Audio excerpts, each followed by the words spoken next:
Hello friends, this is Chandrakant from Mac Technologies. Welcome to Top Brass. Let me also welcome my friend and mentor from UK, Mr. Naval Gunt. Naval, how was the morning in London today? Good morning, CK. The morning in London is beautiful. It's sunshine, it's the summer, officially. I think we've had the longest day and now we're on downward time now. We're losing hours per day. Ha ha. That's a joke, by the way. Just in case you haven't noticed.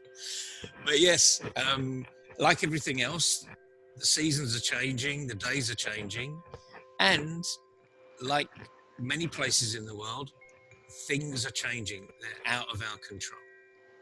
One of the things, as you and I have been talking about recently, is the changing face of education. And our friends in America have announced over the last probably 2 or 3 weeks that the visa system is being heavily reduced, redacted, or whatever word you want to use, so that student visas are going to be either very difficult to get hold of or almost impossible.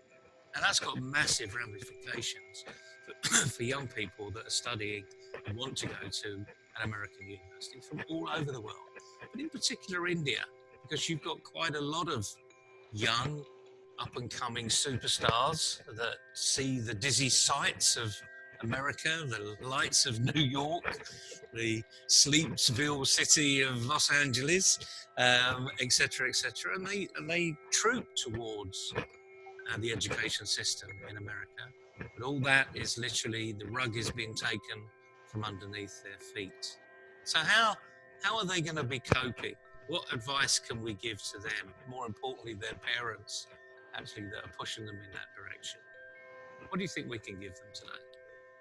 Well, Naval, I think this decision of the Trump administration is sort of linked with the H-1B visa, which is completely removed. That means no foreigner can go to United States and work. So, which affects all the countries from where the people are working in United States. So whoever has gone has gone. Whoever has got green card will have to retain their green card, but there will be no new foreign workers coming into United States from now on. And the curb on the student visa, I think, is a sort of a continuation of that, because what happens is that if people go for study and they find a job there, so they stay there. So I think the Trump administration and the US government do not want, they want to encourage the local public and not the foreigners. So I think this is where the premise of the government, and I think it's fair, because I think every country has to think for themselves. Now, how does this affect the Indians? Well, India has world-renowned education institutes. Um, there are ranked institutes, just like we have in United States. Some of them are called IITs, some of them are called IIS, Institute of Management. These are world-renowned institutes with ranking. The only issue with Indians is that millions and millions of Indians apply in something called combined entrance test, in short CAT exams, which are held every year. The number of seats are limited, and while millions apply, only the creme de la creme gets in. And these people are immediately picked up, large corporations, whether Indian or foreign corporations. So these are very, very brilliant students which are coming out from these universities. And people who are going to United States and studying in MIT or Harvard or Kellogg's, some of these famous institutes, are basically very few which are going on scholarships. So when the people are going and studying in Kellogg's on scholarship, the chances are those people would have come from one of these premium institutes in India, and hence they will actually go on scholarship. But almost like 90% go on capitation fee.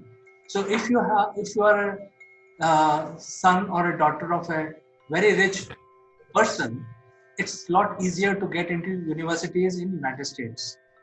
So I think United States stopping or making it more difficult for students to study in their own university brings back the meritocracy in India. That means now it's a level playing field, and everybody has to go through the competition, which is all India competition, and only the best would get to study higher education. I think that is where the change which will happen in my own country, which is India.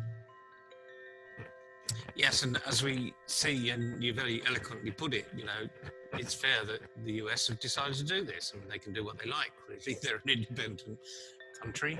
We've just had Independence Day, so it's probably knock-on effect of showing their level of independence. But the point is, the meritocracy now returns. I think that's a really good phrase that we should be focusing on, because that now gives an opportunity to everybody, not just the creme of the creme, but all the way down. You know, young people have got a tremendous opportunity now because there is a level playing field. You can go online almost anywhere and study the best quality education from the best places, not just, you know, if you're physically placed in India, you can still get overseas degrees by going online. And lots of universities in India, just like other parts of the world, are partnering up with universities all over the world. I know my own university, Nottingham University, has got 4 big partnerships, one in Malaysia and 2 in other Asian states, and another one that's being grown up in Indonesia. So Nottingham isn't, you know, the most famous university in the world. It's becoming more famous, but there's Oxford and Cambridge and Bristol and Durham, etc., etc. And all of these, UCL as well, are creating partnerships with all of these other universities around the world. You can even go to university now and study accountancy exams, so that you don't have to be in an accountancy practice anymore. You can do all these exams, with the exception of obviously the practical, you know, the experience side, in a university setting. So our advice today is to, particularly to parents, just to open your eyes as to what's happening in the world, become more aware of what's going on out there, recognise also that the future of your student, your 16-year-old, your 18-year-old, is actually going to be predicated against not just the technical skills they're developing at university, not just their degrees, but also the soft skills and the attitude. These are becoming far more important these days than ever before. And I would say they've always been important, but now the focus is very heavily on words like emotional intelligence, leadership development. You can't do these fairly complicated arenas without a very good grounding in soft skills and a good attitude. And like anything else, any teacher, any good leader that wants a job done by someone in their team, they will turn around and they'll give it to the person with the right attitude. And it's as simple as that. We all know it, you know? As parents, we know which child has got the right attitude. And you go to bed at night and you dream actually of ways of making all of your children have that particular attitude, that volunteering, that I can do this, despite the fact they can't do it. They're prepared to learn. This is what employers want. This is what entrepreneurship is all about. So this one event that's happening around the world, this change in education, it needs us to start thinking again. And we think as parents, because we want the best for our children. I know I want the best for my children. I can't do it for them. That's the thing we can't do. But gone are the days where you're either a lawyer, an accountant, or a doctor. Those days are long gone. Not that they're poor professions by any stretch of the imagination, but there are other professions out there. And remember, it's your child that wants to be happy. Because if they're happy, then frankly, 90% of the battle's over. So just on this very simple subject about visas now being curtailed, being taken away, we've got such a huge opportunity. And India is so well placed to take advantage of that opportunity. All we've got to do is galvanise young people and their parents and the universities to now get out there and develop the people that we need for the future.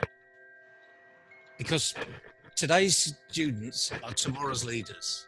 It really is as simple as that. So I hope you're listening out there, you young people, you 16, sort of 17, 18-year-olds that were dreaming of going to the US to study a degree. Now that has gone, don't moan about it, get over it. Now think about where your future can lie. What skill set you really need to be employed in the arena you want to go into. Follow that passion, follow the dream. It's not a utopia by any stretch of the imagination, and it's still hard work. It takes a lot of practice. There are no shortcuts to anything here. It takes a long time between addition, subtraction, and multiplication to learning calculus. About 14 years, okay, in a maths timetable. So it does take some time. But the point is, if you're focused on something and you really get after it, there's loads of opportunities out there. So just grab them. Grab them and run with them. And if you get bored with them, just go and grab something else and run with that. It's a big subject today, huge subject today, CK. All from the fact that visas have been taken away. Neville, you said grab them, and I think that is a very powerful word. There are a lot of changes happening within India. I think the landscape of education is also changing. There are a lot of new players who are tying up with foreign universities, as you said, like UCLA and London School of Economics. There are universities which are providing online courses affiliated by LSE. So you don't have to travel to foreign land. You can get the same degree if you study hard. So I think all you have to do, the students who are brilliant, they can actually study wherever they want without leaving India. There are new players who are actually getting into learning and development space, offering the school education by tying up with universities.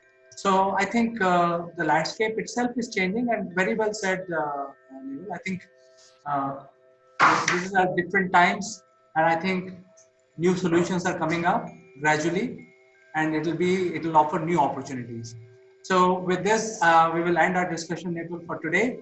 But viewers, tomorrow is Sortie Wednesday, and Naval will tell us about how to make engaging videos, how to get glue added into your video so that the stickiness on the audience comes back to you. So don't miss out tomorrow's session. Naval, thank you for your time. We'll catch up tomorrow. Pleasure, CK. Have fun, everybody. Bye-bye. Bye.